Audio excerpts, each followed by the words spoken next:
Let's play a game, okay? Every time I say chocolate, take a shot. I dare ya.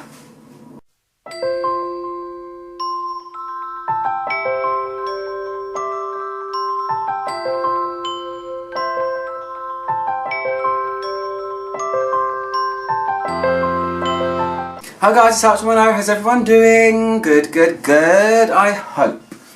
So, this video comes from a kind of slight request. A lot of you guys, since I did my white floral video and one of the other ones, I can't remember, I think it might have been both of the white florals, people kept saying, why don't you do a chocolate one? Do a video about fragrances that feature chocolate.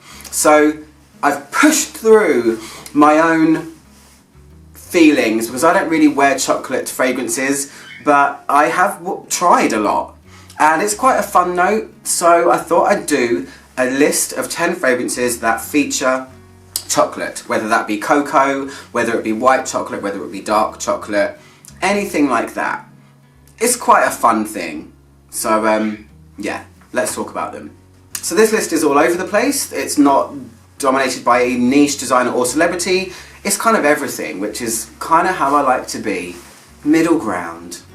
So the first fragrance I want to talk about is called Adultress, and it's by Orchid. This is one of my more recent discoveries. And this fragrance is inspired by a bunch of nuns creating this Mexican chili chocolate recipe in the 1700s and in secret. So this fragrance is really cool. It features the most expensive vanilla you can get, which is Mexican. The reason it's expensive is because it's quite rare, and also it grows in areas that are very dangerous for people to try and harvest it because of cartels and things like that. Yeah, nuts, I know. It also features a lot of spice, so it has cinnamon in it, and the most interesting thing is that it has a chili accord in it. So this is kind of like, is it mole? Is that the thing I'm trying to think of? Because I've watched a lot of cookery programs, believe me.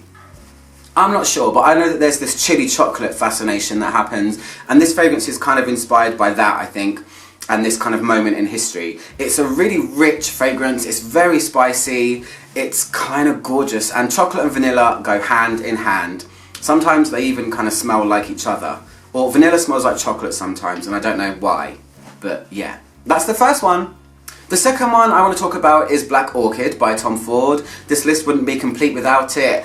It crops up in every kind of category. Things you love, things you hate, things I'd never wear. But this fragrance features quite a lot of chocolate, but it's not super at the forefront.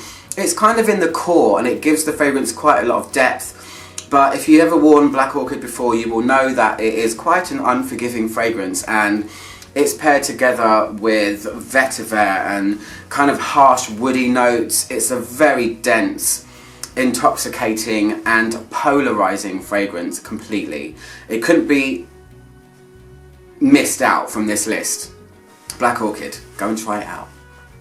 The next one is a scent that also obviously pops up on a lot of stuff, just because of how legendary it is, and it's Angel by Terry Mugler. This was the first ever fragrance that I smelled that contained chocolate and caramel to boot. I remember that was the selling point of the woman when I first ever smelled it when I was, I don't know, 16 or something. You know, it has chocolate in it, right? And, you know, I'm a child of the 80s, and that really surprised me because, hey, it's not just about shoulder pads and massive florals. There are other fragrances out there. It was one of the first kind of oriental vanilla gourmand kind of things that happened ever in the fragrance world, as far as I know, so it has to go on the list. The next fragrance is Santel Maurice by Serge Lutens. This fragrance only contains 3 notes. I own this one. Again, I'm thinking, damn, I should have had the bottles in my hands when I did it. Ah, well, it's too late. We're chatting now. Don't move, okay? It's only got rose, chocolate and sandalwood in it, and it is one that I own. Having said that, I don't really wear chocolate fragrances. It's such a beautiful combination. Chocolate and rose, I mean, is lovely anyway, but added together with this beautiful sandalwood, it creates this really gorgeous thing that happens, and it dries down so beautifully. So I wanted to put that one on the list as well. Rose, chocolate, sandalwood, in perfect harmony. Going down the fantasy route. I guess I kind of ruined that on my own, didn't I? Fantasy by Britney Spears. This fragrance is one that features white chocolate, given it was a lot more prominent in the original formula of the fragrance, and now they have changed it. So it did have more of a white chocolate floral fruity feeling before, and now it's more on the kiwi side. I think I've said that before. It's ringing bells in my head. But yes, Britney Spears Fantasy is a fragrance, while it's very fun, girly, fruity kind of thing, it does have a white chocolate note in there, as well as a cupcake note as well. So I wanted to put it on the list. The next fragrance is one of my absolute favourite fragrances in the entire world, and it is Coromandel by Chanel.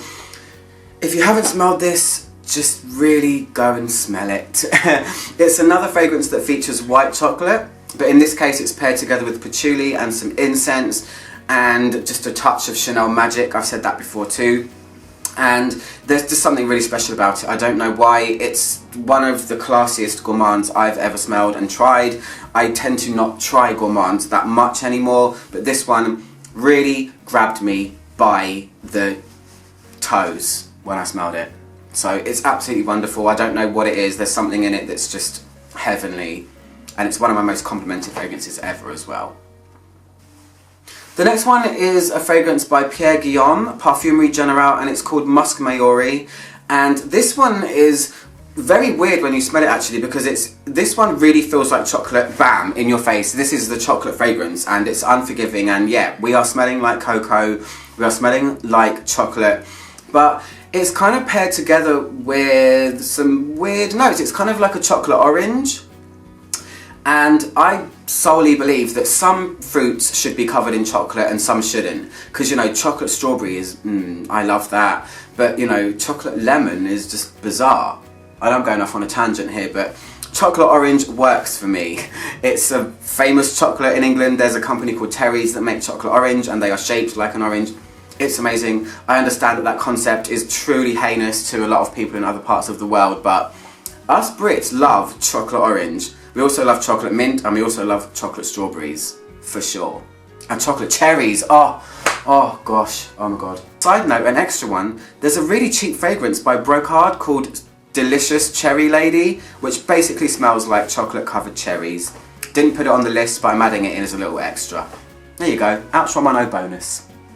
The next one on the list is Princess by Vera Wang. There has been a ton of flankers from the original Princess, but the first one that came out was centered around chocolate. It was a youthful, aimed at the younger crowd fragrance in a really gorgeous bottle. I mean, I'm a sucker for bottles, and the amount of times I've been tempted to buy that one just because of that bottle, but that one was a chocolate fragrance that was paired with guava. And like I said, some fruits shouldn't be paired together with what? Some fruits should never be covered in chocolate, and I feel like guava is one of them, yet somehow in that fragrance, it kind of works. I don't know how or why, but it was a very easy to like, and right now, in this day and age, because we're now 2018, and that one came out a long time ago, it's so affordable now. I mean, it was like £60 when it came out, and now I've seen it for 20. So if you want a kind of youthful, fruity chocolate fragrance in a really gorgeous bottle, let's be honest, if you like that kind of chintzy, sparkly thing like I do, maybe Princess should be one you should check out for yourself. And it's purple.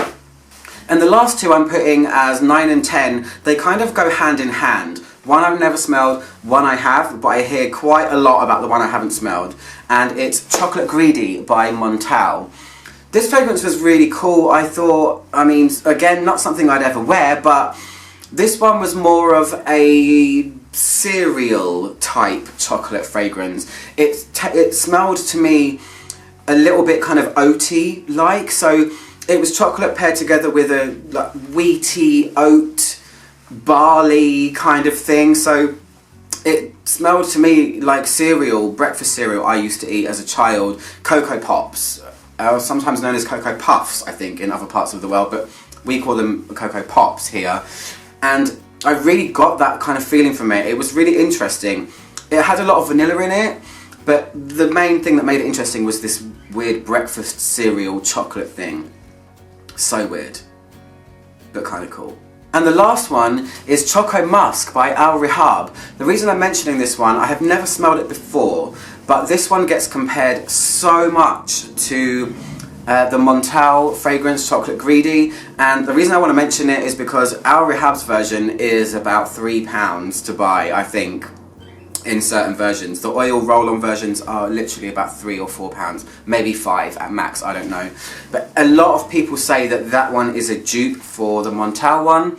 So if you guys can't afford or find Montal, because Montal is really hard to find, I know it is in England anyway, Al Rehab is much more widespread. So they smell the same according to a lot of people. So that's the end of my list.